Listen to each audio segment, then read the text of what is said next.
Have you ever noticed that the market drops, and suddenly everyone becomes an expert at selling? Every year, when stocks fall 5% or more, millions of investors panic and cash out. They lock in losses, sit on the sidelines, and then buy back in after prices recover. Over the last 20 years, the average investor earned less than 3% annually. Meanwhile, the S&P 500 returned more than 10% per year. The difference wasn't intelligence. It wasn't luck. It was behavior. The people who build wealth aren't necessarily smarter. They just react differently. When the market drops, they don't panic. They don't obsess over headlines. They don't check their portfolio every hour. And the secret isn't discipline.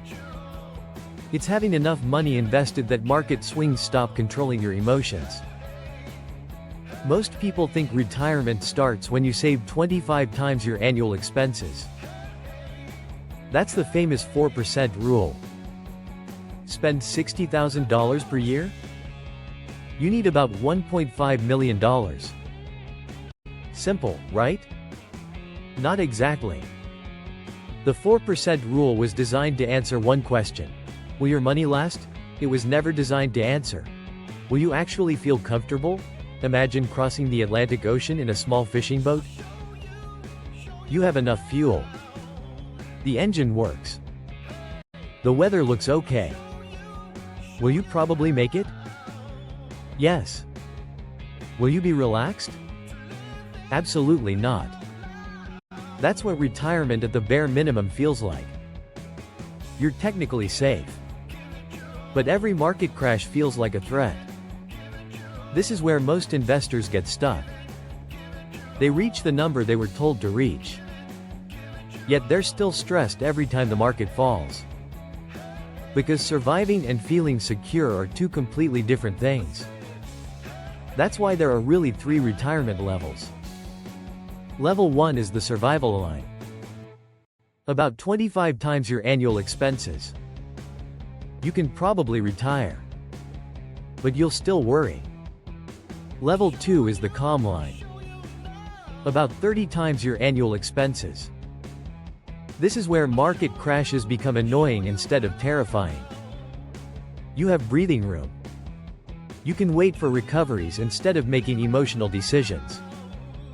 Then comes level 3. The indifference line. About 40 times your annual expenses.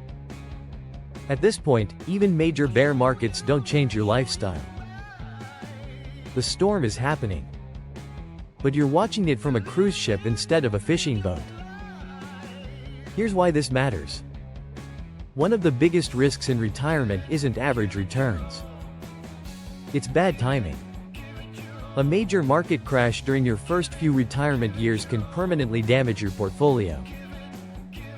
Financial researchers call this sequence of returns risk. Same portfolio.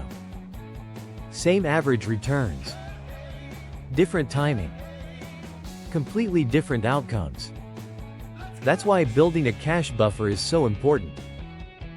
Having 18 to 24 months of expenses set aside can prevent you from selling investments during a downturn. And one more thing. Watch your fees. A 1% advisory fee might sound small. But over decades, it can cost hundreds of thousands of dollars. In many cases, that translates into several extra years of work before retirement. The solution isn't complexity. It's simplicity. Low-cost index funds. Consistent investing. Ignoring market noise. And staying invested when everyone else is panicking. The investors who succeed aren't the ones who predict the future. They're the ones who refuse to sabotage themselves. So stop asking, what's the minimum amount I need? Start asking, what's the amount that lets me sleep at night? Because surviving retirement and enjoying retirement are not the same thing. If you found this helpful, hit the like button, subscribe to the channel, and share this video with someone planning for retirement. And tell me in the comments, Which retirement level are you aiming for, survival, calm, or indifference? Thanks for watching, and I'll see you in the next video.